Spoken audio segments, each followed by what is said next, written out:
السلام علیکم ورحمۃ اللہ وبرکاتہ۔ بسم اللہ الرحمن الرحیم۔ رب اشرح لی صدری ویسر لی امری واحلل عقدۃ من لسانی یفقهوا قولی۔ الحمد للہ رب العالمین والعاقبۃ للمتقین والصلاة والسلام علی اشرف الانبیاء والمرسلین وعلی آلہ واصحابہ اجمعین، اما بعد فاعوذ باللہ من الشیطان الرجیم۔ بسم اللہ الرحمن الرحیم۔ وَأَمَّا بِنِعْمَةِ رَبِّكَ فَحَدِّثْ۔ صدق اللہ العلی العظیم۔ ببرکتہ ان اللہ وملائکتہ یصلون علی النبی یا ایہا الذین آمنوا صلوا علیہ وسلموا تسلیما۔ محبت کے ساتھ درود پاک پڑھیں۔ اللہم صلی وسلم وبارک علی سیدنا و مولانا محمد معدن الجود والکرم وآلہ وبارک وسلم صلاۃ وسلام علیک یا سیدی یا رسول اللہ۔ وَكُلُّهُم مِّن رَّسُولِ اللَّهِ مُلْتَمِسٌ غَرْفًا مِّنَ الْبَحْرِ أَوْ رَشْفًا مِّنَ الدِّيَمِ مُنَزَّهٌ عَن شَرِيكٍ فِي مَحَاسِنِهِ فَجَوْهَرُ الْحُسْنِ فِيهِ غَيْرُ مُنْقَسِمِ ثُمَّ الرِّضَا عَنْ أَبِي بَكْرٍ وَعَنْ عُمَرَ وَعَنْ عَلِيٍّ وَعَنْ عُثْمَانَ ذِي الْكَرَمِ يَا رَبِّ بِالْمُصْطَفَى بَلِّغْ مَقَاصِدَنَا وَاغْفِرْ لَنَا مَا مَضَىٰ يَا وَاسِعَ الْكَرَمِ مَوْلَايَ صَلِّ وَسَلِّمْ دَائِمًا أَبَدًا عَلَىٰ حَبِيبِكَ خَيْرِ الْخَلْقِ كُلِّهِمْ۔ سب سے اولا و اعلیٰ ہمارا نبی، سب سے اولا و اعلیٰ ہمارا نبی، سب سے بالا و اعلیٰ ہمارا نبی، اپنے مولا کا پیارا ہمارا نبی، دونوں عالم کا دولہ ہمارا نبی۔ کیا خبر کتنے تارے کھلے چھپ گئے، پر نہ ڈوبے نہ ڈوبا ہمارا نبی۔ وہ جو نہ تھے تو کچھ نہ تھا، وہ جو نہ ہو تو کچھ نہ ہو، جان ہے وہ جہان کی، جان ہے تو جہان ہے۔ عرش پہ تازہ چھیڑ چھاڑ، فرش پہ طرفہ دھوم دھام، کان جدھر لگائیے یا رسول اللہ آپ ہی کی داستان ہے۔ بحمد اللہ تعالی، اللہ کے فضل اور کرم سے آج سیدوں کے آستانے پر اور سیدوں کی دعوت پر میں اور آپ یہاں حضور علیہ السلام کا ذکر مبارک کرنے موجود ہیں، اور در حقیقت یہ وہ ذکر ہے کہ جو ہر سال بڑھتا ہی ہے، کم نہیں ہوتا۔ اللہ رب العزت نے قرآن مجید فرقان حمید میں ارشاد فرمایا وَرَفَعْنَا لَكَ ذِكْرَكَ، اے حبیب ہم نے آپ کے لیے آپ کے ذکر کو بلند کر دیا۔ تو جس ذکر کو رب نے بلند کر دیا، یہ وہ ذکر ہے جو قیامت تک بلند ہی رہے گا، اور قیامت میں حضور علیہ السلام کا مقام و مرتبہ اپنے جوبن پر ہوگا کہ جب دیکھنے والے دیکھیں گے کہ اس دن اگر کسی کی سنی جائے گی تو وہ میرے آقا ہیں، اس دن اگر کسی کی شفاعت قبول ہوگی تو وہ میرے آقا ہیں۔ سب حضور سے بات کریں گے، سب حضور کو بتائیں گے، اور رب جس کی بات سنے گا وہ تاجدار کائنات صلی اللہ علیہ وسلم ہے۔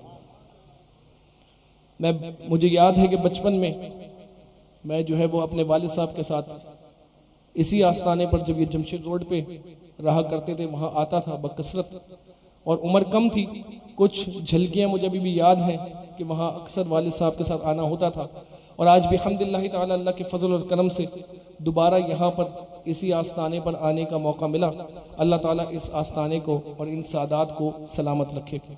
میں سید عبد الرسول میاں دولہ دامت برکاتہم العالیہ کا بے نہایت ہی مشکور ہوں، اور میں مبارکباد پیش کرتا ہوں ان کو اور پورے دولہ خاندان کو کہ اللہ تعالیٰ نے انہیں یہ موقع دیا کہ آج انہوں نے یہ بابرکت محفل سجائی ہے کہ جس میں میں اور آپ یہاں موجود ہیں۔ آپ دیکھیں اس وقت پوری دنیا میں کئی سارے لوگ ہیں کہ جو اپنا وقت ضائع کر رہے ہیں، کوئی سوشل میڈیا پر ہوگا، کوئی پتہ نہیں کیا کر رہا ہوگا، کوئی کیا کام کر رہا ہوگا، لیکن اللہ تعالیٰ نے ہمارے مقدر کو اس طرح چمکایا کہ ہم رات کے اس پہر عشاء کی نماز کے بعد حضور علیہ السلام کا ذکر کرنے موجود ہیں، اور یہ در حقیقت بہت بڑی اللہ تعالیٰ کی نعمت ہے۔ کچھ بنیادی باتیں آپ کے سامنے ذکر کرنے کی سعادت پاؤں گا۔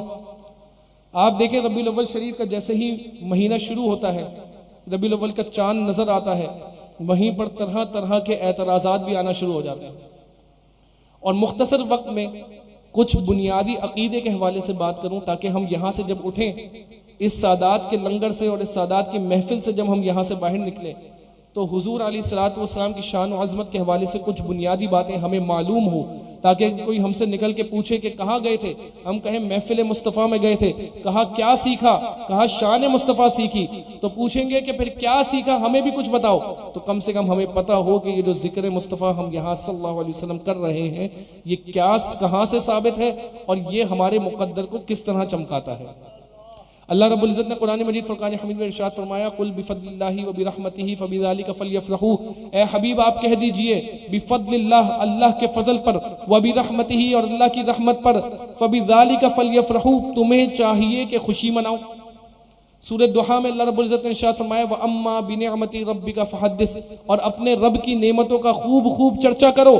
آئے قرآن مجید فرقان حمید سے ہی پوچھتے ہیں کہ اے قرآن ہمیں یہ بتا کہ اللہ تعالیٰ کی کون سی رحمت ہے، کون سی نعمت ہے، کون سا فضل ہے کہ جس کا ہم چرچا کریں، جس پر ہم خوشی منائیں۔ تو قرآن کہتا ہے اللہ کی رحمت کے بارے میں سوال کرتے ہو، وَمَا أَرْسَلْنَاكَ إِلَّا رَحْمَةً لِّلْعَالَمِينَ، اللہ رب العزت کی سب سے بڑی رحمت اور رحمت للعالمین وہ تو ہمارے مصطفیٰ کی ذات ہے صلی اللہ علیہ وسلم۔ تم سوال کرتے ہو کہ اللہ تعالیٰ نے سب سے بڑی نعمت کون سی دی، اللہ کا کون سا فضل ہے تم پر، تو قرآن ہی ہمیں جواب دیتا ہے لَقَدْ مَنَّ اللَّهُ عَلَى الْمُؤْمِنِينَ إِذْ بَعَثَ فِيهِمْ رَسُولًا، کہ تم پر اے مومنین، تم پر اللہ کی سب سے بڑی نعمت، اللہ کا سب سے بڑا احسان، اللہ کا سب سے بڑا فضل یہ ہے کہ تمہارے درمیان ہمارے اس عظیم رسول کو بھیجا۔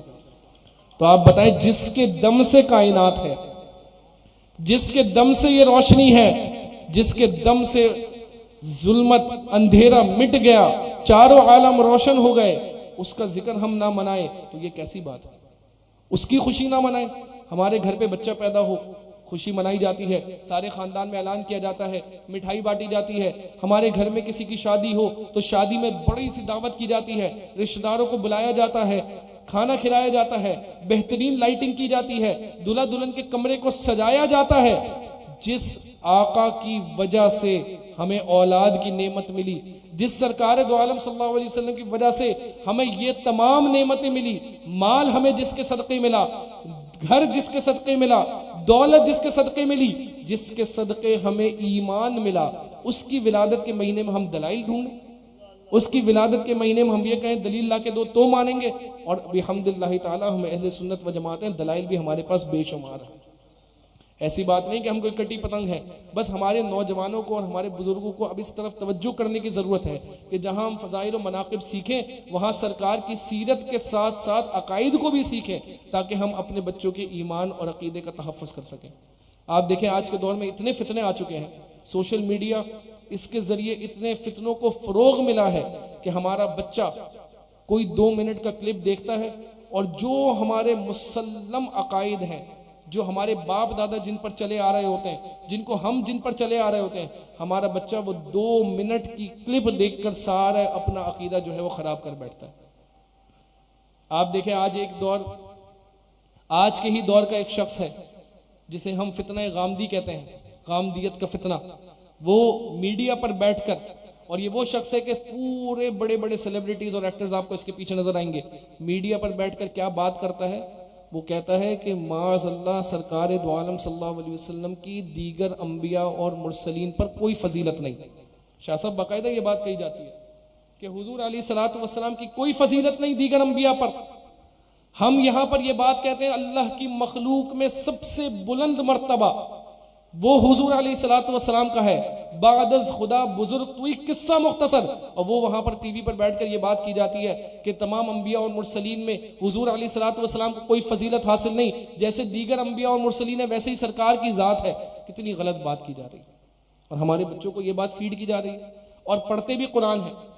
آیت پڑھیں گے لا نفرق بین احد من رسلی، کہ اللہ تعالیٰ نے انبیاء اور مرسلین میں رسل میں کوئی فرق نہیں کیا۔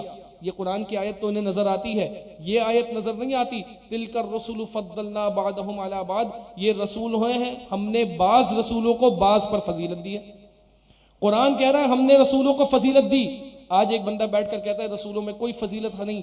بحمداللہ تعالی ہم اہل سنت و جماعت ہی ہیں کہ حضور کی ذات کا عقیدہ ہو، یا ذات باری تعالیٰ کے حوالے سے عقیدہ ہو، یا صحابہ کے حوالے سے عقیدہ ہو، یا اہل بیت کے حوالے سے عقیدہ ہو، ہمارے عقائد مسلم مستند اور اہل سنت و جماعت اور سرکار اور آپ کے صحابہ سے اس طرح جڑے ہوئے ہیں تسلسل کے ساتھ کہ ہم نہ ادھر ہوتے ہیں نہ ادھر ہوتے ہیں، بس اسی راہ پر چلتے رہتے ہیں جو راہ ہمیں جنت کی طرف لے کے جائے گی۔ یہ محفل جو ہم نے سجائی ہوئی ہے، یہ جو ذکر مصطفیٰ صلی اللہ علیہ وسلم ہم کر رہے ہیں، پورا ربیع الاول کے جو ایام گزرے، اس میں جو ہم بیٹھے حلقہ لگا کر ہم نے اللہ اور اللہ کے رسول کا ذکر کیا، آئیں حدیث مبارکہ سنیں، اور میں آہستہ آہستہ اپنے موضوع کی طرف بڑھ رہا ہوں، اور جو وقت دیا ہے انشاءاللہ اسی وقت میں جو ہے وہ موضوع کو مکمل کروں گا۔ سرکار دو عالم صلی اللہ علیہ وسلم کی حدیث مبارکہ سنن نسائی، صحاح ستہ کی کتاب ہے سنن نسائی، حدیث نمبر ہے 5426، 5426 حدیث نمبر۔ کاتب وحی سیدنا امیر معاویہ رضی اللہ تعالیٰ عنہ حدیث کے راوی ہیں۔ آپ بیان کرتے ہیں ہم صحابہ ایک حلقہ لگا کر بیٹھے تھے۔ غور سے سنیے گا، بڑی اہم حدیث، یہ جو ہم حلقہ لگا کر بیٹھے ہیں نا، حضرت معاویہ بیان کرتے ہیں ہم حلقہ لگا کر بیٹھے ہوئے تھے اور ہم کچھ ذکر کر رہے تھے کہ سرکار اپنے حجرے مبارک سے تشریف لائے، اور سرکار نے آ کر ہم سے سوال کیا ما اجلسکم، اے میرے صحابہ کیوں حلقہ لگا کر بیٹھے ہو، اے میرے صحابہ کیوں جمع ہو کر بیٹھے ہو؟ تو وہ کہتے ہیں ہم نے سرکار سے بیان کیا جلسنا ندعو اللہ، اے اللہ کے رسول ہم یہاں اس لیے بیٹھے ہیں ندعو اللہ تاکہ اللہ کا ذکر کریں۔ ہم یہ مجلس میں، یہ جلسے میں، یہ گروہ لگا کر، یہ جو ہم آپس میں گروپ بنا کر بیٹھے ہیں، یہ اس لیے بیٹھے ہیں ندعو اللہ کہ اللہ کا ذکر کریں، وَنَحْمَدُهُ عَلَى مَا هَدَانَا لِدِينِهِ، اور اللہ کی حمد بیان کریں، اللہ کا شکر ادا کریں کہ اللہ تعالیٰ نے ہمیں ہدایت دی۔ ہم کفر کی طرف تھے، ہم شرک و بت پرستی کی طرف تھے، ہم اندھیرے کی طرف تھے، اللہ کا کرم ہوا، ہمیں ہدایت ملی، روشنی ملی، ہم اللہ کا شکر ادا کر رہے ہیں۔ اور تیسری بات صحابہ کیا بیان کرتے ہیں، وَمَنَّ عَلَيْنَا بِكَ، اور اے اللہ کے رسول ہم اللہ کا شکر ادا کر رہے ہیں کہ آپ جیسی عظیم نعمت اللہ نے عطا کی۔ تین چیزیں صحابہ نے ذکر کی، کہا سب سے پہلے اللہ کا ذکر کر رہے ہیں، اللہ کی تعریف کر رہے ہیں کہ ہمیں ہدایت ملی، اور اللہ کا شکر ادا کر رہے ہیں کہ وَمَنَّ عَلَيْنَا بِكَ، آپ کی صورت میں اللہ نے ہمیں اتنی عظیم نعمت دی۔ آپ ایک بات بتائیں، آپ اس مجلس میں آئے، اس محفل میں آئے، اور آپ نے محافل اس مہینے میں شرکت کی ہوگی، سب سے پہلے محفل میں کیا ہوتا ہے؟ قرآن مجید فرقان حمید پڑھا جاتا ہے، اس کے بعد حمد باری تعالیٰ ہوتی ہے۔ حمد باری تعالیٰ کس کا ذکر ہے؟ یہ تو اللہ رب العزت کا ذکر ہے۔ ندعو اللہ، صحابہ نے اللہ کا ذکر کیا، ہم اپنی محفل میں سب سے پہلے اللہ کا ذکر ادا کرتے ہیں۔ اس کے بعد ہم یہاں کیوں بیٹھے ہیں؟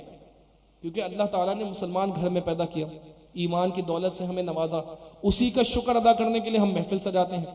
اور پھر صحابہ جو ذکر مصطفیٰ کر رہے تھے، اس ذکر مصطفیٰ کو اور صحابہ کی سنت کو زندہ کرنے کے لیے ہم بیٹھ کر مجلس اور حلقہ لگاتے ہیں۔ آپ بتائیں اس حدیث میں تین چیزیں میں نے ذکر کی، کیا اس مجلس میں، اس محفل میں یہ تین کام نہیں ہو رہے؟ کیا ذکر اللہ نہیں ہوا؟ کیا ذکر مصطفیٰ نہیں ہوا؟ بلکہ ذکر اللہ کے بغیر اور ذکر مصطفیٰ کے بغیر ہماری دعوتیں، ہماری محفلیں مکمل ہی نہیں ہوتی۔ ہم وہی کام کر رہے ہیں جو صحابہ نے کیا۔ آج ہم پر یہ اعتراض کیا جاتا ہے کہ یہ بتاؤ صحابہ نے کیا، تو حدیث میں نے آپ کے سامنے پڑھی نسائی شریف کی، صحابہ نے یہی کیا جو ہم کر رہے ہیں۔ اچھا، حدیث یہاں ختم نہیں ہوتی، سرکار نے صحابہ کو متوجہ کیا اور کہا کہ اے میرے صحابہ قسم کھا کر بتاؤ کہ تم یہی کر رہے ہو، قسم کھاؤ کہ اپنی مجلس میں تم میرا ذکر کر رہے ہو، قسم کھاؤ کہ تم اپنی مجلس میں اللہ کا ذکر کر رہے ہو۔ صحابہ نے کہا یا رسول اللہ، اللہ کی قسم یہی کام کر رہے ہیں، اللہ کی قسم آپ کا ذکر کر رہے ہیں، اللہ کی قسم رسول اللہ آپ کا ذکر کر رہے ہیں، اللہ کا ذکر کر رہے ہیں۔ صحابہ نے کہا، صحابہ سے سرکار نے کہا اے میرے صحابہ یہ مت سمجھنا میں تم سے جو قسم کھلوا رہا ہوں تو تم پر کوئی جھوٹ کی تہمت لگا رہا ہوں، یہ مت سمجھنا، مجھے تم پر یقین ہے کہ تم یہی کر رہے ہو، لیکن میں تم سے پوچھ اس لیے رہا تھا۔ غور سے سنیے گا حدیث کے الفاظ، توجہ ادھر ہی رکھیں۔ سرکار کہتے ہیں میں تم سے اس لیے پوچھ رہا تھا، ان اللہ عز وجل عندما اتانی جبرائیل، میرے پاس ابھی جبرائیل آئے، اے میرے صحابہ میں جہاں موجود تھا وہاں جبرائیل آئے، اور جبرائیل نے مجھے آ کر بتایا ان اللہ عز وجل، بے شک اللہ عز وجل، یباہی بکم الملائکہ، تمہاری اس مجلس میں، تمہاری اس محفل میں میرا ذکر کرنے کی وجہ سے اللہ عز وجل اپنے فرشتوں کے درمیان تم پر فخر کر رہا ہے۔ یہ محفل، سرکار کی جو محفل سجائی جاتی ہے، یہ کوئی ہلکی بات نہیں، یہ اتنا بڑا ذکر ہے یہ اتنی قیمتی اور بابرکت محفل ہے کہ جب صحابہ نے اس محفل کو سجایا تو اللہ نے صحابہ کے درمیان، اپنے فرشتوں کے درمیان سرکار کے صحابہ کا ذکر کیا۔ سرکار فرماتے ہیں یباہی بکم الملائکہ، اللہ تعالیٰ تم پر فخر کر رہا ہے، تمہاری اس محفل کے چرچے اللہ تعالیٰ عرش پر کر رہا ہے، اپنے مقرب فرشتوں کے درمیان کر رہا ہے۔ اے صحابہ اس لیے میں تمہارے پاس آیا اور میں نے تم سے پوچھا کہ کیا ذکر کر رہے ہو، کہ جبرائیل نے مجھے آ کر بتایا کہ اس صحابہ کی مجلس پر اللہ رب العزت جو ہے وہ اپنے فرشتوں کے درمیان ربطہ کر رہا ہے۔ آپ دیکھیں شان مصطفیٰ ہے، یہ حضور علیہ الصلوۃ والسلام کا مقام و مرتبہ ہے۔ اس لیے ہم میلاد کی محفل سجاتے ہیں۔ سجانے کی وجہ یہ ہوتی ہے کہ حضور کو ہماری میلاد کی ضرورت نہیں، حضور کو ہماری مجلس لگانے کی ضرورت نہیں، حضور کو ہم پر، ہمارا حضور کو درود پڑھنا اس کی حضور کو ضرورت نہیں۔ ہم محفل سجاتے اس لیے ہیں کہ ہمیں ضرورت ہے، اس کی ہمیں ضرورت ہے۔ وہ تو بخشے بخشائے ہیں۔ قرآن کہتا ہے وَلَلْآخِرَةُ خَيْرٌ لَكَ مِنَ الْأُولَىٰ، اے حبیب آپ کا ہر آنے والا پچھلے لمحے میں سے بہتر ہے۔ حضور کے درجات تو ہر لمحے ہر سیکنڈ بڑھتے جا رہے ہیں۔ اگر ہمیں اپنے درجات کو بلند کرنا ہے، اگر ہمیں بارگاہ الہی میں مقرب ہونا ہے، اگر ہمیں سرکار اور حضور علیہ الصلوۃ والسلام کے مشن سے، آپ کے صحابہ سے قریب ہونا ہے، تو اس کی ضرورت ہمیں یہ ہے کہ ہم ذکر رسول کریں صلی اللہ علیہ وسلم۔ آئے قرآن مجید فرقان حمید کی طرف چلتے ہیں تاکہ شان مصطفیٰ صلی اللہ علیہ وسلم سمجھ آئے۔ یہ بات تو میں نے آپ کے سامنے ذکر کر دی کہ قرآن میں ہی کہا کہ خوشی مناؤ، قرآن میں ہی کہا نعمتوں کا چرچا کرو، اور سب سے بڑی نعمت، سب سے بڑی رحمت، سب سے بڑا احسان، اللہ کا سب سے بڑا فضل وہ ذات مصطفیٰ صلی اللہ علیہ وسلم۔ تو نعمت کا چرچا کس طرح ہوتا ہے؟ وہ اسی طریقے سے ہوتا ہے کہ یاروں کو بلایا جاتا ہے، دوستوں کو بلایا جاتا ہے، محبین کو بلایا جاتا ہے، معتقدین کو بلایا جاتا ہے، ساتھ بیٹھ کر جو دولہا ہوتے ہیں دولہے کا ذکر کیا جاتا ہے، اور کائنات کے دولہا اس مہینے میں تشریف لائے تو ہم ان کا ذکر کرنے بیٹھے۔ پھر رشتہ داروں کو ہم بلاتے ہیں، ان کو کھانا کھلاتے ہیں، کھانے کے لیے ہم لنگر کا اہتمام کرتے ہیں۔ یہ تو اخوت ہے، یہ تو محبت ہے، یہ تو بھائی چارگی ہے۔ یہ ساتھ جمع ہو کر یہ یاد رکھنا ہے کہ ہم کس کے بندے ہیں، ہم کس کے غلام ہیں، ہمیں کس کی وفاداری کرنی ہے، اور اس سبق کو یاد کرنے کے لیے میں اور آپ جمع ہوتے ہیں۔ وہی سبق صحابہ نے یاد کیا، اور وہی اسی سنت کو زندہ کرتے ہوئے اور اسی سنت پر عمل کرتے ہوئے میں اور آپ یہاں موجود ہیں۔ اب آئیں شان مصطفیٰ صلی اللہ علیہ وسلم سنتے ہوئے آگے بڑھتے ہیں۔ اللہ رب العزت نے قرآن مجید فرقان حمید میں ایک واقعہ سرکار کو یاد دلایا۔ آپ دیکھیں جب اللہ تعالیٰ نے انسانی جسم کی تخلیق نہیں کی تھی تو جسم کی تخلیق سے پہلے اللہ تعالیٰ نے انسان کی روحوں کو بنا لیا تھا، انسان کی ارواح کو اللہ تعالیٰ نے بنا لیا تھا اور انہیں ایک عالم میں رکھا جس عالم کو عالم ارواح کہتے ہیں۔ اب اللہ تعالیٰ عالم ارواح کی ایک میٹنگ کے بارے میں ذکر کر رہا ہے، اور یہ ہے سورہ آل عمران آیت نمبر 81۔ اللہ تعالیٰ سرکار کو یاد دلا رہا ہے، اور یہ وجہ، اس کا پس منظر یہ ہے کہ جب سرکار دو عالم صلی اللہ علیہ وسلم نے تبلیغ و تعلیم کا سلسلہ شروع کیا اور لوگوں کو دین کی طرف بلانا شروع کیا تو کفار مکہ کی طرف سے آپ کو بڑی پریشانی کا سامنا کرنا پڑا۔ کفار مکہ نے فوراً اسلام قبول نہیں کیا، اور ان میں سے بہت سارے ایسے تھے کہ جن کے لیے اللہ تعالیٰ نے ہدایت اور نعمت اسلام لکھی نہیں تھی، اور ایک طرف وہ بھی تھے کہ صدیق اکبر ہیں تو سب سے پہلے آئے اور غلامی میں داخل ہوئے، ایک طرف وہ ہیں کہ مولا علی عمر کم ہے کرم اللہ تعالی وجہ الکریم، عمر مبارک کم ہے۔ سرکار نے سارے رشتہ داروں کو جمع کیا، دعوت کی، اسلام کی، پہلے انہیں کھانا کھلایا، ان کی دعوت کی، اور پھر جب انہیں تبلیغ اسلام کیا اور انہیں کہا کہ ایک رب کی طرف آؤ اور میری رسالت کی طرف آؤ، تو کوئی کھڑا نہیں ہوا۔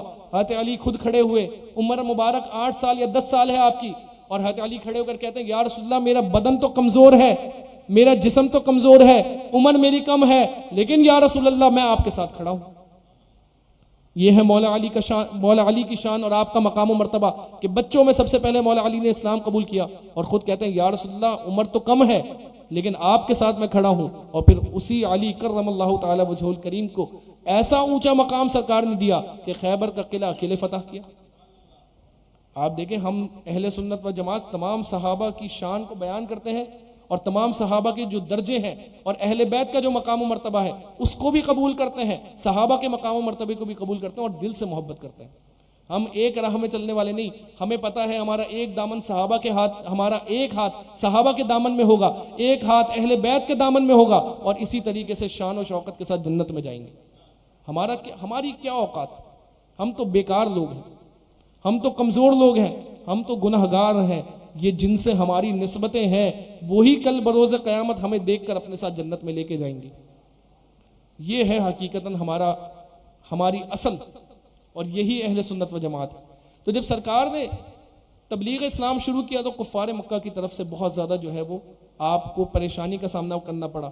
یہودی جو تھے انہوں نے بھی اسلام قبول نہیں کیا، جبکہ یہودی حضور کو ایسے جانتے تھے۔ قرآن کہتا ہے الذین آتیناہم الکتاب یعرفونہ کما یعرفون ابناءہم، اے اللہ کے رسول یہ آپ کو ایسے جانتے ہیں جیسے باپ اپنے بیٹے کو جانتا ہے، ان کی کتابوں میں آپ کی نشانیاں موجود ہیں، یہ اس طرح آپ کو جانتے ہیں، لیکن نعمت اسلام ان کے لیے لکھی نہیں تھی۔ جب سرکار دو عالم صلی اللہ علیہ وسلم کو پریشانی کا سامنا ہوا تو سورہ آل عمران کی آیت نازل ہوئی۔ اللہ تعالیٰ سرکار کو عالم ارواح کے ایک واقعے کا ذکر کرتے ہوئے یاد دلاتا ہے، اے حبیب یاد کیجئے جب ہم نے انبیاء سے ایک عہد لیا تھا، ایک وعدہ لیا تھا۔ وہ وعدہ کیا تھا؟ میں وعدے کا آپ کو بتاتا ہوں۔ قرآن کہتا ہے عالم ارواح میں اللہ تعالیٰ نے ایک مرتبہ تمام انبیاء کی روحوں کو جمع کیا، ان انبیاء کی روحوں کو جمع کیا، ان رسولوں کو جمع کیا جنہیں بعد میں کتاب کے ساتھ حکمت کے ساتھ اللہ تعالیٰ نے دنیا میں بھیجنا تھا۔ غور سے سنیے گا، اللہ تعالیٰ سورہ آل عمران میں ارشاد فرماتا ہے وَإِذْ أَخَذَ اللَّهُ مِيثَاقَ النَّبِيِّينَ، اے حبیب یاد کیجئے جب ہم نے انبیاء سے وعدہ لیا، میثاق لیا، لما آتیتکم من کتاب و حکمہ، کہ اے گروہ انبیاء، اے گروہ مرسلین، ہم تمہیں کتاب کے ساتھ، شریعت کے ساتھ، اسلام کے ساتھ اور حکمت کے ساتھ دنیا میں بھیجیں گے۔ ثم جاءکم رسول، پھر ایک وقت ایسا آئے کہ لوگ تمہارا کلمہ پڑھ رہے ہوں، اے موسیٰ لوگ تمہارا نام کے ساتھ کلمہ پڑھ رہے ہوں، اے ابراہیم لوگ تمہارا کلمہ پڑھ کے اسلام میں داخل ہو رہے ہوں، اے عیسیٰ لوگ تمہارا کلمہ پڑھ کے اسلام میں داخل ہو رہے ہوں۔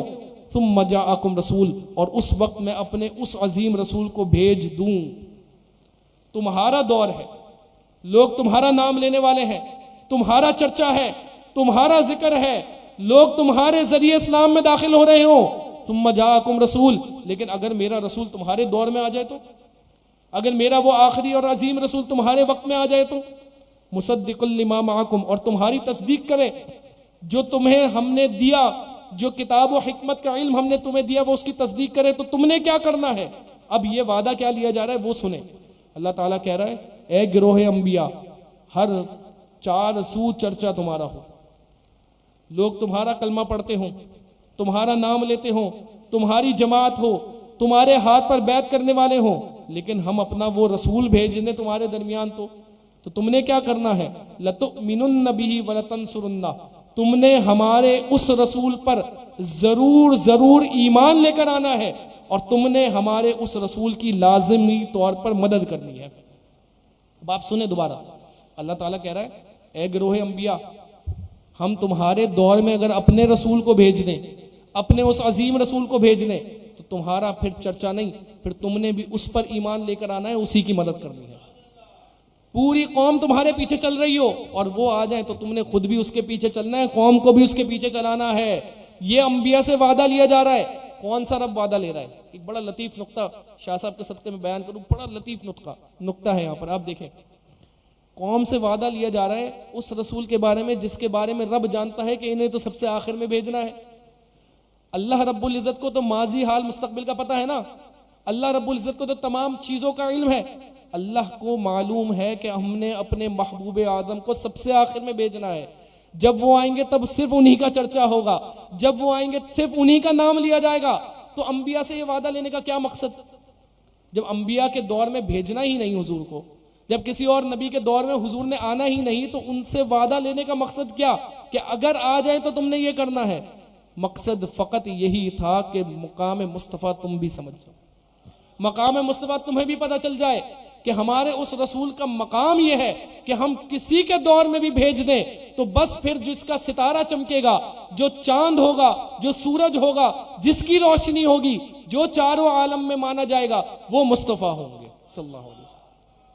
تو اللہ تعالیٰ نے کہا لَتُؤْمِنُنَّ بِهِ، یہ یہاں پر جو ہے وہ حضرت درس نظامی کر رہے ہیں ماشاءاللہ، یہ بھی جانتے ہیں لام تاکید نون تاکید ہے، لام بھی تاکید کے لیے ہے اور نون بھی تاکید کے لیے ہے۔ لَتُؤْمِنُنَّ، لازمی طور پر، ہرگز ضرور تم نے اسی پر ایمان لے کر آنا ہے۔ وَلَتَنْصُرُنَّ، اور ہرگز تم نے انہی کی مدد کرنی ہے۔ آگے اللہ تعالیٰ پوچھتا ہے انبیاء سے، قَالَ أَقْرَرْتُمْ، اے میرے گروہ انبیاء، کیا تم اس بات کا اقرار کرتے ہو؟ کیا تم اس بات کو مانتے ہو؟ وَأَخَذْتُمْ عَلَى ذَلِكُمْ إِصْرِي، اور یہ بڑا مشکل وعدہ میں تم سے لے رہا ہوں. وَأَخَذْتُمْ عَلَى ذَلِكُمْ إِصْرِي، کیا تم اس مشکل وعدے کا اقرار کرتے ہو؟ مشکل کیا؟ مشکل یہ کہ جب سب تمہارا نام لے رہے ہو اور وہ آ جائے تم نے ان کا نام لینا. بلا تشبیہ و تمثیل سمجھاتا ہوں، بلا تشبیہ و تمثیل. ایک پارٹی کا کوئی قائد ہے اور اس پارٹی میں ہزاروں ورکر ہیں، اور وہ اس قائد کے ہاتھ چومتے ہیں، پیر چومتے ہیں، اس کے ہر اشارے پر عمل کرتے ہیں، اور اس قائد سے بڑا کوئی شخص آ جائے اور کہا جائے کہ آپ نے اب ان کو ماننا ہے، آپ نے اپنے سارے بندوں کو ان کے پیچھے چلانا ہے، تو یہ ایسا مشکل معاملہ ہے کہ کوئی اس پر پورا نہیں اترے. وہ کہیں نہیں، جب سب ہمارا نام لینے والے ہیں، جب سارا فنڈ ہمارا، ساری طاقت ہماری، سارے ماننے والے ہمارے، تو یہ کسی اور کے پیچھے چلے اور ہم بھی اس کے پیچھے چلیں تو یہ کوئی نہیں کرتا. لیکن یہ تو انبیاء کی بات ہو رہی ہے، یہ تو اللہ کے محبوبین کی بات ہو رہی ہے. اللہ تعالیٰ نے ان سے سوال کیا، کیا تم اس مشکل وعدے کا اقرار کرتے ہو؟ سارے انبیاء نے ایک آواز ہو کر کہا، اے ہمارے رب، اقرار کرتے ہیں، ہم اقررنا، ہم اقرار کرتے ہیں. تو اللہ تعالیٰ نے ان سے کہا، فاشہدوا، ایک دوسرے پر گواہ ہو جاؤ، وانا معکم من الشاہدین، اور میں بھی تمہارے اس وعدے پر گواہ ہوتا ہوں. آپ دیکھیں، یہ ہے حضور علیہ الصلوۃ والسلام کا مقام و مرتبہ. یہ اللہ تعالیٰ نے آپ کو اونچی شان دی، یہ اللہ تعالیٰ نے آپ کو مقام و مرتبہ دیا. جب حضور علیہ الصلوۃ والسلام آئے، ہماری ماں حضرت آمنہ سیدہ طیبہ طاہرہ، حضور علیہ الصلوۃ والسلام کی والدہ، ہماری ماؤں کی عزت قربان ان کے قدموں پر. ابوا شریف میں آپ مقام آرام فرما رہی ہیں، با برکت اور روحانی مقام. یہ سعودی گورنمنٹ نے اس مقام کو مٹانے کی بڑی کوشش کی، لیکن ہے تو حضور کی والدہ. ابھی تک وہ نشان باقی ہے، جہاں ان کو جو ہے ان کا مزار مبارک وہاں موجود ہے، ابوا کے مقام پر. بڑی روحانی جگہ ہے. آپ جب بھی جائیں، اللہ تعالی ہم سب کو بار بار وہاں کی حاضری نصیب فرمائے. کوشش کریں ابوا کے مقام پر جا کر وہاں ضرور حاضری دیں کہ یہ حضور کی والدہ ہے، حضور علیہ الصلوۃ والسلام کی. اور ایسا مقام ہے کہ جہاں سے کوئی دعا رد نہیں ہوتی. حقیقتاً کچھ مقامات ایسے ہیں کہ جہاں سے دعا رد نہیں ہوتی. ایک سید الشہداء کا مزار ہے، بندہ وہاں جائے، وہاں سے باہر نہیں نکلتا، دعا پہلے قبول ہوتی ہے. سیدہ خاتون جنت بقی شریف میں جہاں آرام فرما رہی ہیں، ہماری ماں حضرت عائشہ صدیقہ بنت صدیق بقی شریف میں جہاں آرام فرما رہی ہیں، یہ وہ مقامات ہیں کہ جہاں سے دعا رد نہیں ہوتی. اور پھر کائنات کے تاجدار وہاں سبز گنبد کے نیچے اپنے دونوں یاروں کے ساتھ آرام فرما رہے ہیں. اللہ تعالی ہمیں اگلا ربیع الاول وہاں گزارنے کی توفیق عطا فرمائے. ہمارے عبد القادر بھائی گئے ہوئے ہیں وہاں پر، اور وہاں کے رونق کے اس سے لطف اندوز ہو رہے ہیں. اللہ تعالی ہمیں وہاں کی حاضری نصیب فرمائے. آپ دیکھیں، جب سرکار تشریف لائے، ہماری سرکار کی والدہ سیدہ طیبہ طاہرہ آمنہ رضی اللہ تعالی عنہ ذکر کرتی ہیں کہ میں نے نور نکلتے ہوئے دیکھا، اور میں نے ایسا نور نکلتے ہوئے دیکھا کہ اس نور سے سارا عالم روشن ہو گیا، اور میں نے مکہ میں اپنے گھر سے شام کے محلات کو دیکھ لیا. یہ دیکھیں سرکار دو عالم صلی اللہ علیہ وسلم کا مقام و مرتبہ. اور آپ نے جس پر نظر کر دی وہ چمک گیا کہ چمک تجھ سے پاتے ہیں سب پانے والے. آپ دیکھیں سرکار کی چمک اور آپ کا مقام و مرتبہ کیا ہوگا. ہم میں سے ہر کوئی اس کوشش میں ہے، اور ہونی بھی چاہیے بطور مسلمان، کہ ہم اللہ تعالیٰ کی بارگاہ میں قریب ہو جائیں، ہم اللہ کی بارگاہ کے مقرب بندے بن جائیں، ہم اللہ کی بارگاہ میں قرب اللہ کا پالیں. تو آپ دیکھیں اللہ تعالیٰ نے قرآن مجید فرقان حمید میں ایک فارمولا ہمیں بتا دیا کہ اگر تم میری بارگاہ کا قرب چاہتے ہو تو اس ایک چیز پر عمل کر لو، اس ایک فارمولے پر عمل کر لو، تم میری بارگاہ کو قرب پا جاؤ گے. اور وہ آیت مبارکہ میں آپ کے سامنے تلاوت کرتا ہوں. اللہ تعالیٰ ارشاد فرماتا ہے، قل ان کنتم، اے محبوب آپ کہہ دیجئے، ان کنتم تحبون اللہ، کہ اگر تم چاہتے ہو کہ اللہ تمہارے دل میں اللہ کی محبت آ جائے، اگر تم چاہتے ہو کہ محبت الہی تمہارے دل میں، تمہارے ذہن میں، تمہارے فکر میں، تمہارے خیالات میں راسخ ہو جائے، تو کیا کرو؟ فاتبعونی، اے حبیب آپ کہیے ان سے کہ میری اتباع کرو، میری پیروی کرو. یعنی ولایت کا جو فارمولا ہے اور محبت الہی کا جو فارمولا ہے وہ رسول اللہ کی پیروی ہے. اور قرآن میں اللہ تعالیٰ ذکر کر رہا ہے کہ تم چاہتے ہو اللہ تمہارے قریب ہو جائے، تم چاہتے ہو تمہارے دل میں رب کی محبت آ جائے، تو فاتبعونی، میرے حبیب کی اطاعت کرو، میرے حبیب کو مانو، میرے حبیب کا ذکر کرو. اور اس کا حق اگر کسی نے ادا کیا تو وہ صحابہ تھے. آپ دیکھیں صحابہ حضور کے حکم کا انتظار نہیں کرتے تھے، بلکہ جہاں سرکار نے کوئی عمل کیا صحابہ تیزی سے اس عمل کو پورا کرنے دوڑتے تھے. اور اس کی بھی میں آپ کو ایک ذکر کروں. حضور علیہ الصلوۃ والسلام جب مکہ مکرمہ سے ہجرت کر کے نکلے رات کے اندھیرے میں اور جان کا خطرہ تھا، حضرت ابوبکر صدیق رضی اللہ تعالیٰ عنہ ساتھ تھے، آپ کے غلام ساتھ تھے، اور ایک دو اور لوگ کے جو رستہ بتانے والے تھے وہ ساتھ تھے.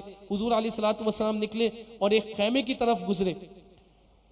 اب کھایا ہوا کچھ نہیں تھا، پیاس کی شدت بھی تھی، آپ کے ساتھی بھی آپ کے ساتھ تھے. اور یہ حضور علیہ الصلوۃ والسلام کا مقام و مرتبہ کہ کبھی نورانیت، چونکہ آپ نور بھی ہیں اور بشر بھی ہیں، کبھی نورانیت ایسی غالب ہوتی کہ کئی دنوں تک نہیں کھاتے، چہرے پر بھوک کے کوئی اثر نہیں ہوتا. خود صحابہ نے جب حضور علیہ الصلوۃ والسلام کو دیکھا کہ نہ سحری کر رہے ہیں نہ افطاری کر رہے ہیں لیکن آپ کچھ کھا نہیں رہے، صحابہ نے اسی طریقے سے روزہ رکھنا شروع کر دیا تو بیمار پڑ گئے. یعنی کئی دنوں تک لگاتار صحابہ نے روزے رکھے، کئی دنوں تک بیمار پڑ گئے. تو جب مسجد میں آنا کم ہوئے صحابہ تو سرکار نے پوچھا کہ وہ صحابہ نہیں آ رہے، فلاں بندہ نہیں آ رہا. تو کہا وہ آپ کی عمل سنت پر عمل کرتے ہوئے جو ہے وہ کچھ بھی نہیں کھا رہے نہ کچھ پی رہے. تو سرکار نے ان کو بلایا اور کہا کہ تم کیا میرے جیسے ہو؟ کیا تم میں سے کوئی یہ گمان کرتا ہے کہ وہ میرے جیسا ہے؟ یہ آیت نظر آتی ہے کہ اے محبوب آپ کہہ دیجئے کہ میں تمہارے جیسا ایک بشر ہوں. یہ حدیث نہیں نظر آتی کہ سرکار کہہ رہے ہیں کہ تم میں سے کون ہے جو میرے جیسا ہے. آپ دیکھیں جو مخالفین ہیں وہ مطلب کی بات لیتے ہیں اور جو ان کے مطلب کی بات نہیں ہوتی اس کو چھوڑ دیتے ہیں. ہم اہل سنت و جماعت سارے قرآن کی آیت کو قبول کرتے ہیں، ساری حدیثوں کو قبول کرتے ہیں. تو سرکار نے ان سے کہا اور ناراض ہوئے کہ تم میں سے کوئی ایسا ہے کہ جو میرے جیسا ہو؟ مجھے میرا رب کھلاتا ہے، مجھے میرا رب پلاتا ہے. اور کبھی بشریت ایسی غالب ہوتی کہ کچھ عرصے تک، کچھ ایام تک نہ کھاتے تو چہرے پر بھوک کے آثار بھی ظاہر ہوتے. ایک خیمہ تھا، سرکار دو عالم صلی اللہ علیہ وسلم اپنے رفقا کے ساتھ اجازت لے کر اندر داخل ہوئے تو ایک خاتون اس خیمے میں تھی جن کا نام تھا ام معبد، اور ان کا ایک بچہ ان کے ساتھ تھا. شوہر جو ہے وہ اس وقت موجود نہیں تھے، وہ بکریوں کو لے کر گئے ہوئے تھے. سرکار دو عالم صلی اللہ علیہ وسلم نے ام معبد سے پوچھا کہ کیا کچھ کھانے کے لیے ہے؟ کہا حالات بہت خراب ہیں، کھانے کے لیے کچھ بھی نہیں. نورانی چہرے والی شخصیت گھر پہ آئی ہے، جانتی نہیں ہے، لیکن گھر پہ جب وہ شخصیت آئی تو پورا گھر ہی روشن ہو گیا. سرکار نے دیکھا ایک بکری اس گھر میں موجود ہے. آپ نے سوال کیا کہ یہ بکری؟ تو کہا یہ بکری بیمار ہے اس لیے اس کو ڈیوڑ سے الگ کر دیا ہے. حضرت جب وقت ہو جائے نا مجھے ایک اشارہ کر دیجیے گا کیونکہ وہ پتہ نہیں چلتا. بکری کو ریوڑ سے جو ہے وہ الگ کر دیا، بیمار ہے، دودھ بھی نہیں دیتی. سرکار نے کہا اگر یہ بکری دودھ دے تو ہمیں اجازت ہے استعمال کرنے کی؟ کہا بالکل آپ کو اجازت ہے، قربان جائیں مصطفیٰ پر صلی اللہ علیہ وسلم اور آپ کے اونچے مقام و مرتبے پر. وہ بکری آپ کے پاس لائی گئی، آپ نے برکت کی دعا کی، ہاتھ اٹھائے، کہتے ہیں اس بکری کے تھن دودھ سے بھر گئے. حضور علیہ الصلوۃ والسلام نے اپنے دستے مبارک سے اس بکری کا دودھ نکالا، آپ نے تناول کیا، حضرت ابوبکر نے پیا، دیگر رفقا نے پیا، حضرت ام معبد نے پیا، آپ کے بچے نے پیا، اور پھر وہ دودھ بچ گیا جو آپ نے رکھ لیا اپنے گھر میں. اور سرکار دو عالم صلی اللہ علیہ وسلم وہاں سے باہر تشریف لے گئے. پیچھے پورے مکہ میں اعلان ہو گیا کہ جو اس حلیے کے شخص کو پکڑ کے لے کر آئے گا یا ان کو پکڑ لے گا یا ان کا پتہ بتائے گا ہم اسے اتنا انعام دیں گے، اسے مکہ کا امیر ترین شخص بنا دیں گے. تھوڑی دیر بعد ام معبد کے شوہر جو ہے وہ گھر میں آئے تو دیکھا دودھ موجود ہے. کہا یہ دودھ کہاں سے آیا؟ کہا ایسے ایسے یہ معاملہ ہوا. اور ایک نورانی چہرے والی شخصیت، وقت اجازت نہیں دیتا ورنہ میں پورا حلیہ سرکار کا پڑھتا جو ام معبد نے بیان کیا. ایسا مشاہدہ اس عظیم خاتون کا، ایسا مشاہدہ کہ بڑے بڑے صحابہ سے جب پوچھا جاتا سرکار کا حلیہ بیان کریں تو صحابہ کہتے ہیں ہماری آنکھوں میں تاب کہاں تھی، طاقت کہاں تھی کہ سرکار کو دیکھ پاتے. ہم نے سرکار کو نہیں دیکھا کہ ہم ان کا حلیہ بیان کریں. سرکار کا حلیہ بیان کیا حضرت ابوبکر عمر نے سرکار کو دیکھا. سرکار کا حلیہ تفصیل میں میرے آقا مولا علی نے بیان کیا ہے اور ام معبد نے سرکار کا حلیہ بیان کیا ہے کہ وہ پاکیزہ صورت تھے، حسین و جمیل تھے، باروب تھے. آپ بیان کرتی نہ ان کا بدن بہت زیادہ فربا تھا، یعنی بھاری نہیں تھا، بہت نحیف نہیں تھا، درمیانہ قد آپ کا تھا، نہ بہت چھوٹے قد کے تھے نہ بہت لمبے قد کے تھے. لیکن سرکار کا معجزہ تھا جب مجلس میں کھڑے ہوتے، لوگوں کے درمیان کھڑے ہوتے، جو سب سے زیادہ لمبے قد والا ہوتا سرکار کا قد اس سے زیادہ لمبا نظر آتا. آپ سے کوئی کیسے بڑھ سکتا ہے؟ اللہ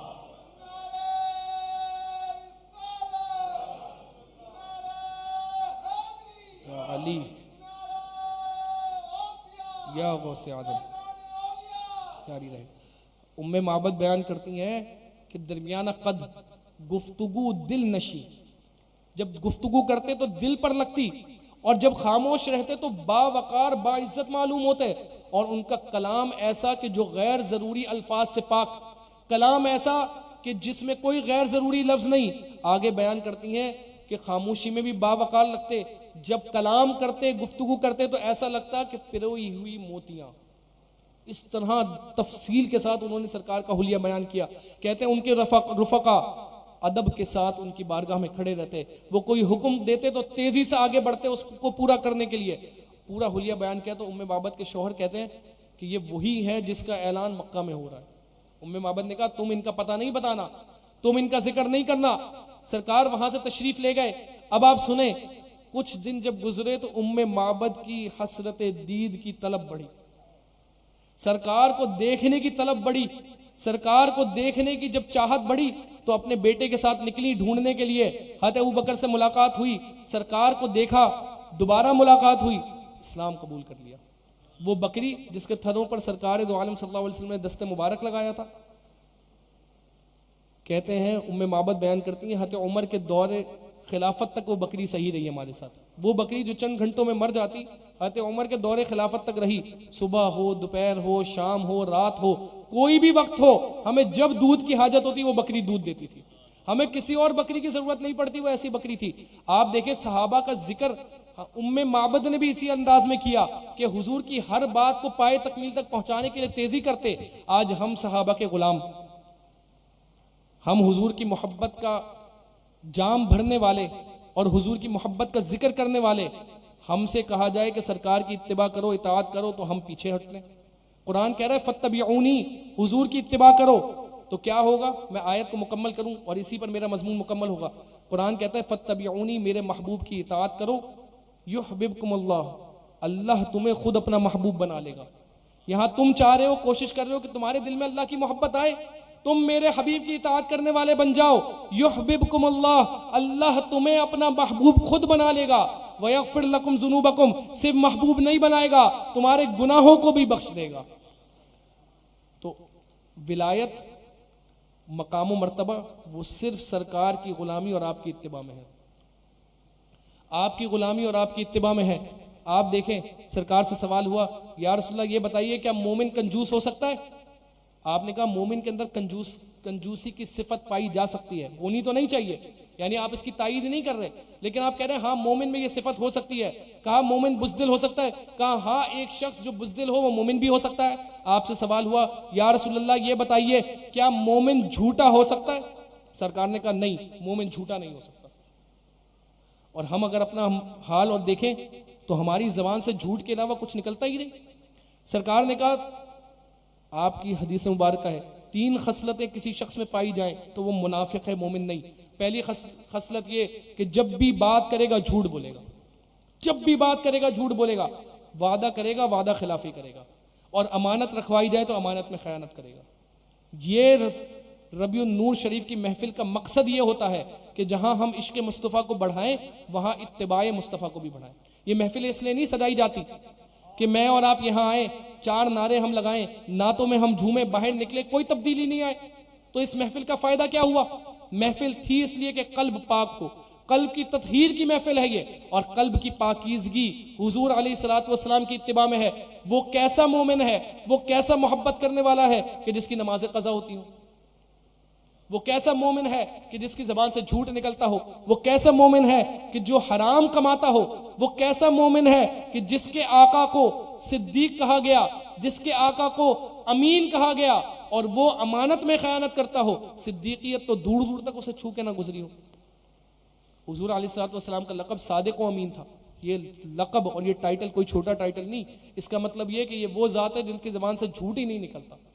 سرکار کو جھوٹ انتہائی ناپسند تھا, اور ہم مسلمانوں کا حال العیاذ باللہ تعالی یہ ہو گیا ہے کہ کاروبار کریں گے تو جھوٹ بولیں گے, جاب پہ ہوں گے تو جھوٹ بولیں گے, بچوں کے ساتھ ہوں گے تو جھوٹ بولیں گے, گھر میں ہوں گے تو جھوٹ بولیں گے, دعوت میں ہوں گے تو جھوٹ بولیں گے, اور پھر ہم دعویٰ کرتے ہیں کہ ہم عاشق رسول. یہ عاشق رسول کی علامت ہوتی ہے کہ نمازیں وہ قضا کرے. سرکار کہہ رہے ہیں قرۃ عینی بالصلاۃ, میری آنکھوں کی ٹھنڈک نماز ہے. الصلاۃ نور, نماز نور ہے. اور ہم کہتے ہیں یا رسول اللہ ہم نے صرف نعرے لگانے ہیں, ہم نے صرف لنگر کھانا ہے, پیٹ بھرنا ہے, آپ کی بات پر نہیں عمل کرنا. العیاذ باللہ تعالی. اس بات سے ڈرنا چاہیے کہ کل بروز قیامت سرکار کی بارگاہ میں حاضر ہوں, ایسا نہ ہو سرکار منہ پھیر لیں. اس بات سے ڈرنا چاہیے. ایسا نہ ہو سرکار منہ پھیر لیں, ہم کہیں یا رسول اللہ ہم محبت کرتے ہیں, سرکار کہیں محبت کرتے تھے تو دنیا میں تم نے ایک مقام پر بھی میری محبت کو ثابت نہیں کیا. ثابت ہوگی کیسے؟ عمل سے ثابت ہو, عمل نہیں. آپ بلا تشبیہ اس بات کو سمجھیں. ایک شخص کہے, بچہ کہے میں اپنی والدہ سے بڑی محبت کرتا ہوں, میں اپنی والدہ کا بڑا ادب کرتا ہوں, والدہ کہے بیٹا یہ کام کر دو, وہ کہے اماں جان میں مصروف ہوں ابھی نہیں کرتا, تو کیا کہا جائے گا؟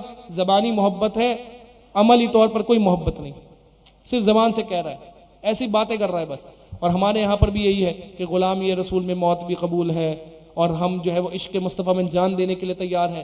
جان دینا بڑی مشکل بات ہوتی ہے, یہ کوئی آسان معاملہ نہیں کہ سامنے جو ہے وہ جان لینے والے کھڑے ہیں اور ہم کہیں کہ ہاں ہمارا سینہ ناموس رسالت کے لیے حاضر ہے. یہ بڑا مشکل کام ہوتا ہے. آپ سے تو ابھی صرف یہ مطالبہ کیا جا رہا ہے کہ 5 وقت نماز پڑھ لو, آپ سے تو صرف یہ مطالبہ کیا جا رہا ہے کہ بھائیوں کا خیال کر لو, آپ سے تو یہ صرف یہ مطالبہ کیا جا رہا ہے کہ اپنے مسلمان بھائیوں کی عزت و احترام کر لو, جھوٹ نہ کہو. ہم سے یہ نہیں ہو رہا, اور ہم سے کہا جائے کہ آؤ اب ناموس رسالت کے لیے جان دینے کی ضرورت ہے, تو ہم کہیں نظر نہیں آئیں گے, گھر میں بند ہوں گے والعیاذ باللہ تعالی, سارے دعوے دھرے کے دھرے رہ جائیں گے.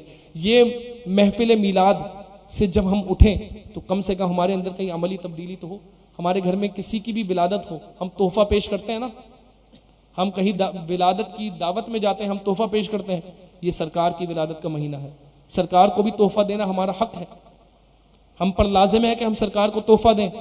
سرکار کو کیا تحفہ دیں؟ سرکار کو یہ تحفہ دیں کہ اس محفل سے یہ نیت کر کے اٹھیں نمازیں پوری پڑھیں گے. سرکار کو یہ تحفہ دیں کہ یا رسول اللہ جھوٹ نہیں بولیں گے آئندہ سے, یا رسول اللہ آپ کے بتائے ہوئے طریقے پر چلیں گے, آئندہ کسی کے ساتھ غلط بات نہیں کریں گے, آئندہ فلموں ڈراموں میں وقت ضائع نہیں کریں گے.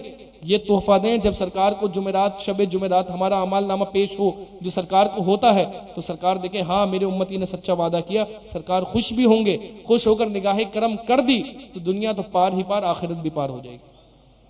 تو جہاں شان مصطفیٰ صلی اللہ علیہ وسلم ضروری ہے, وہیں پر میرے اور آپ کے اندر عملی طور پر تبدیلی کی ضرورت ہے. یہ جو مخالفین ہیں, یہ سب سے پہلا بنیادی پوائنٹ ربیع الاول میں یہی اٹھاتے ہیں کہ آپ پوری رات محفلوں میں جماتے تو ہیں, لیکن آپ کی ہی پبلک جو ہے فجر میں غائب ہوتی ہے, آپ کی ہی پبلک جو ہے وہ نمازیں نہیں پڑھتی, آپ کی پبلک جو ہے وہ غلط کام کرتی ہے. تو ہمارے سارے لوگ ایسے نہیں, لیکن چند ایک کی کوتاہی بھی سب پر جو ہے وہ تہمت کا سبب بن جاتی ہے. تو کیوں ہم ایسے کام کریں کہ کوئی ہماری طرف دیکھے تو وہ کہے یہ حضور کا امتی نہیں ہو سکتا, یہ حضور کا غلام نہیں ہو سکتا, کیونکہ اس میں ساری باتیں حضور سے منافی ہیں. اور ہونا تو یہ چاہیے کہ ہم گزر رہے ہوں, شخص کسی کی ہم سے ملاقات نہ ہو, لیکن ہمارے طور طریقے سے, ہماری چال چلن سے, ہماری گفتار سے, ہماری گفتگو سے, ہمارے حلیے سے, ہمارے عمل سے کوئی شخص دور سے بھی دیکھے تو کہے یہ مسلمان جا رہا ہے, یہ رسول اللہ کا امتی جا رہا ہے. کوئی پوچھے کیسے پتا چلا؟ کہا اوپر سے لے کر نیچے تک دیکھو, اپنے رسول کی تمام علامتوں اور اتباع میں پورا اتر رہا ہے. یہ ہے عشق مصطفیٰ, یہ ہے اتباع مصطفیٰ. میں نے اور آپ نے اگر حضور علیہ الصلوۃ والسلام کی اتباع کر لی اور اس کا حق ادا کر دیا تو یحببکم اللہ ویغفر لکم ذنوبکم, اللہ تعالی ہمیں محبوب بھی بنا لے گا, اللہ تعالی ہمیں قریب بھی کر لے گا, گناہ بھی بخش دے گا. اور یہی کامیابی ہے میرے بھائیوں. زندگی بڑی مختصر ہے, اس زندگی کو سرکار کی غلامی میں حقیقی طور پر گزار دیں. اور دیکھیں کل جو معاملہ ہوا, کیا عظیم شہادت ہمارے ان بھائیوں کو ملی. معاملہ بڑا تکلیف دہ ہوا, جو بلوچستان میں 2 بم دھماکے ہوئے, بڑا تکلیف دہ معاملہ ہوا اور بڑی رنج اور غم والی کیفیت ہے یہ. لیکن آپ دیکھیں کہ ان بھائیوں کو شہادت کی موت کیسی ملی کہ اللہ تعالیٰ نے میلاد مصطفیٰ اور سرکار کے ذکر میں انہیں اپنے پاس بلا لیا, دوران ذکر سرکار اپنے پاس بلا لیا. تو آپ دیکھیں یہ ہے حقیقی زندگی. کل کتنے سارے لوگ نکلے ہوں گے کہ ابھی ہم میلاد میں جا رہے ہیں, جلسے میں جا رہے ہیں, واپس آئیں گے اپنے گھر والوں کے ساتھ کچھ وقت گزاریں گے, کتنوں کے پلانز ہوں گے, کتنوں کے کیا کاروبار ہوں گے. لیکن کل جب اللہ رب العزت نے بلانا لکھا تھا تو انہیں بلایا, لیکن شان و شوکت کے ساتھ, شہادت کے مرتبے کے ساتھ گئے.